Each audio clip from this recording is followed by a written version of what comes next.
ಮಲಪ್ರಭಾ ನದಿ ದಂಡೆಯಲ್ಲಿರುವ ಚಾಲುಕ್ಯರ ಐತಿಹಾಸಿಕ ಸ್ಥಳವೇ ಪಟ್ಟದಕಲ್ಲು.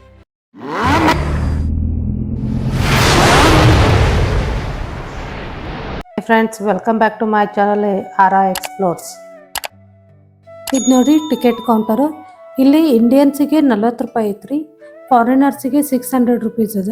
ವಿಡಿಯೋ ಕ್ಯಾಮ್ರಾ ಕ್ಯಾರಿ ಮಾಡ್ತಿದ್ರೆ ಅದಕ್ಕೆ 25 ರೂಪಾಯಿ ರೀ. ನೀವು ಅಲ್ಲೇ ಪರ್ಮಿಷನ್ ಲೆಟರ್ ತಗೊಂಡು ಅಲ್ಲೆಲ್ಲ ವಿಡಿಯೋಸನ್ನ ಮಾಡ್ಬೋದ್ರಿ. ಟಿಕೆಟ್ ತೊಗೊಂಡು ನಾವು ಎಂಟ್ರೆನ್ಸ್ಗೆ ಬಂದೀವಿ. ಇಲ್ಲಿ ಎಂಟ್ರೆನ್ಸ್ ಟಿಕೆಟ್ ಚೆಕ್ ಮಾಡಿ ಒಳಗೆ ಕಳಿಸ್ತಾರೆ ರೀ.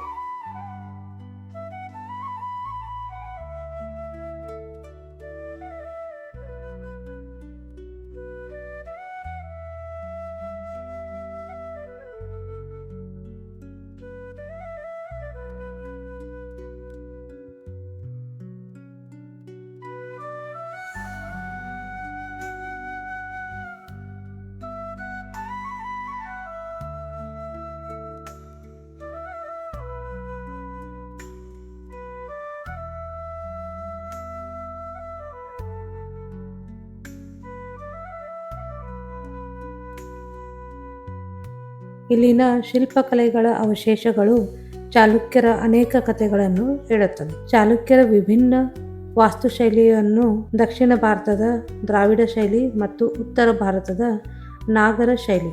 ಈ ಮೇನ್ ದೇವಸ್ಥಾನದಲ್ಲಿ ವಾಸ್ತುಶಿಲ್ಪ ವೈಶಿಷ್ಟ್ಯತೆಯನ್ನು ಹೇಳುವಂಥದ್ದು 4 ದ್ರಾವಿಡ, 4 ನಾಗರ ಶೈಲಿ ದೇವಸ್ಥಾನಗಳಿವೆ. ಅವುಗಳಲ್ಲಿ ಮೊದಲು ಸಿಗುವಂಥ 3 ದೇವಸ್ಥಾನಗಳು ನಾಗರ ಶೈಲಿಯ ಶಿಖರವಿದ್ದು ಹರಿಹರ ಕೆತ್ತನೆಯ ಇರುವ ಕಾಡಸಿದ್ದೇಶ್ವರ ದೇವಸ್ಥಾನ, ಶಿವನ ನೃತ್ಯವನ್ನು ಪಾರ್ವತಿಯು ನೋಡುವ ಹಾಗೆ ಕೆತ್ತನೆ ಮಾಡಿರುವ ಜಂಬುಲಿಂಗ ದೇವಸ್ಥಾನ ಹಾಗೂ ಗ್ರನೈಟ್ನಲ್ಲಿ ಮಾಡಿರುವ ಶಿವಲಿಂಗ ಇರುವ ಗಳಗನಾಥ ದೇವಸ್ಥಾನ. ಇದರ ಪಕ್ಕದಲ್ಲಿರುವ ಗೋಪುರವಿಲ್ಲದ ಸಣ್ಣ ದೇವಸ್ಥಾನಗಳಿವೆ.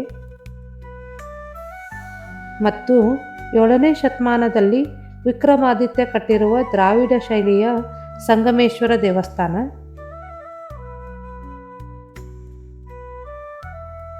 ಪಟ್ಟದಕಲ್ಲು ಅವಶೇಷಗಳ ಮಧ್ಯದಲ್ಲಿರುವ ಒಂದು ಸ್ಟೋನ್ ಪಿಲ್ಲರ್ ಮೇಲಿರುವ ಶಾಸನ ಚಾಲುಕ್ಯರ ಇತಿಹಾಸಕ್ಕೆ ಸಾಕ್ಷಿಯಾಗಿದೆ. ಇದಕ್ಕೆ ಪೂರಕವಾಗಿ ನಾಗರ ಶೈಲಿಯ ಕಾಶಿ ವಿಶ್ವನಾಥ ದೇವಾಲಯ, ಅತಿ ಮುಖ್ಯವಾಗಿ ಇಮ್ಮಡಿ ವಿಕ್ರಮಾದಿತ್ಯನ ಕಾಲದಲ್ಲಿ ಕಟ್ಟಿರುವ ಮಲ್ಲಿಕಾರ್ಜುನ ದೇವಾಲಯವು ದ್ರಾವಿಡ ಶೈಲಿಯಲ್ಲಿದೆ. ಈ ದೇವಸ್ಥಾನವನ್ನು ವಿಕ್ರಮಾದಿತ್ಯನ ರಾಣಿಯಾದ ತ್ರೈಲೋಕ ಮಹಾದೇವಿಯವರು ಕಟ್ಟಿಸಿದ್ದರು. ಈ ಪಟ್ಟದಕಲ್ಲಿನಲ್ಲಿ ಅತಿ ಮುಖ್ಯವಾದ ದೇವಸ್ಥಾನವೆಂದರೆ ವಿರೂಪಾಕ್ಷ ದೇವಸ್ಥಾನ. ಇದರ ಮುಂಭಾಗದಲ್ಲಿರುವ ಕಪ್ಪು ಕಲ್ಲಿನ ನಂದಿ ವಿಗ್ರಹವಿದೆ.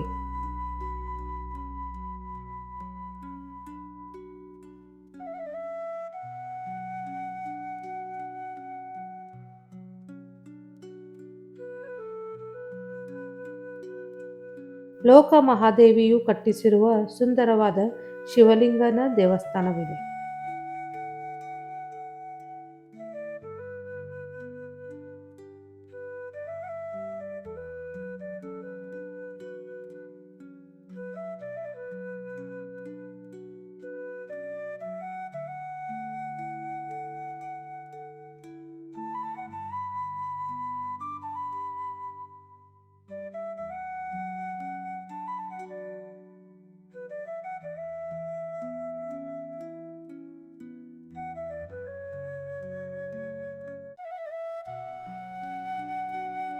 ಪಟ್ಟದಕಲ್ಲು ಚಾಲುಕ್ಯರ ಶಿಲ್ಪಕಲೆಯ ಪ್ರಾಮುಖ್ಯತೆಯನ್ನು ಹೇಳುತ್ತದೆ.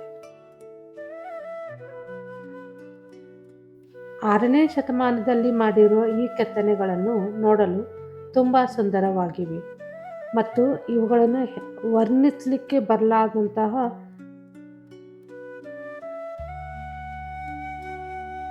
ನಮ್ಮ ವಿಡಿಯೋವನ್ನು ನೋಡಿದವರು ಎಲ್ಲರಿಗೂ ಧನ್ಯವಾದಗಳನ್ನು. ಯಾರು ಸಬ್ಸ್ಕ್ರೈಬ್ ಮಾಡಿಲ್ಲ ಮಾಡಿರಿ, ಮಾಡಿದವ್ರಿಗೆಲ್ಲರಿಗೂ ಧನ್ಯವಾದಗಳು. ಈಗ ನಮ್ಮ ವಿಡಿಯೋಗಳನ್ನು ನೋಡ್ತಾ ಇರಿ. ಬಾದಾಮಿ ಪಟ್ಟದಕಲ್ಲು ಐಹೊಳೆ ಬಂದ ತಕ್ಷಣ ಇಲ್ಲಿ ಎಂಟ್ರೆನ್ಸ್ ಟಿಕೆಟು 40 ರೂಪಾಯಿ ಐತ್ರಿ. ಆನ್ಲೈನ್ ಟಿಕೆಟು ಮಾಡ್ಬೋದು, ಅದು 35 ರೂಪಾಯಿ ಐತ್ರಿ. ನೀವೇನಾದರೂ ವಿಡಿಯೋ ಕ್ಯಾಮ್ರಾ ತೊಗೊಂಡು ಹೋಗ್ತಿದ್ರೆ ಅದಕ್ಕೆ 25 ರೂಪಾಯಿ ಇರ್ತದೆ. ಅದ್ರ ಜೊತೆಗೆ ಪರ್ಮಿಷನ್ ಲೆಟ್ರ್ ಕೊಡ್ತಾರೆ, ಅದನ್ನು ತೊಗೋಬೋಕ್ರಿ.